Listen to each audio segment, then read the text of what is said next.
अस्सलाम वालेकुम दोस्तों, कुछ इम्पोर्टेंट ख़बर कुवैत से आ रही है। अगर आप कुवैत में रहते हैं तो आपके लिए ज़रूरी है। सबसे पहले हम बात कर लेते हैं, शोएक पोर्ट पर एक विदेशी टैंकर आया, कंटेनर आया। जैसे कि आपको मालूम है, इस तरीके से अलग अलग जगहों से जो है आते हैं। और उसके बाद में जब देखा, वो गोदाम में गया और उसके बाद में जब उसको खोला तो 1000 से ज़्यादा विदेशी शराब उसके अंदर पाई गई। अब बात कर लेते हैं, यहाँ पे बड़ी खबर आ रही है कुवैत के अंदर। मिनिस्ट्री ऑफ इंटीरियर ने इस चीज़ को कहा है, सभी मिनिस्ट्रियाँ इस चीज़ को बोल रही हैं कि कुवैत के अंदर जो है व्हाट्सएप नंबर जारी कर दिए गए हैं।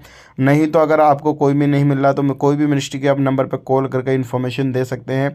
और इन्फॉर्मेशन क्या देनी है वो मैं आपको बता देता हूँ। ऐसे लोगों को कुवैत से डिपोर्ट किया जा सकता है, उनके ऊपर तुरंत कार्रवाई की जाएगी और हो सकता है उनको हमेशा के लिए फिंगर ब्लैक लिस्ट करके भेज दिया जाए। अब क्या चीज़ आ रही है वो मैं आपको बता देता हूँ। सबसे पहला, क्योंकि कुवैत के अंदर अगर आप कहीं पर भी रहते हैं, कुछ भी करते हैं, तो आपको करना क्या है, अगर कोई भी भीख मांगता हुआ पकड़ा गया किसी भी तरीके से, तो आपने तुरंत उसके बारे में इंफॉर्मेशन देनी है, तुरंत उसका फ़ोटो खींच के व्हाट्सएप पर डाल देना है। ऐसे लोगों के ऊपर तुरंत कार्रवाई की जा रही है। तो ये थी आज की कुछ इंपॉर्टेंट इन्फॉर्मेशन जो कि आप तक शेयर कर दी। वीडियो अच्छा लगा लाइक करें, शेयर करें। आप अपना ख्याल रखें, अपनी फैमिली वालों का ख्याल रखें। Take care, bye bye.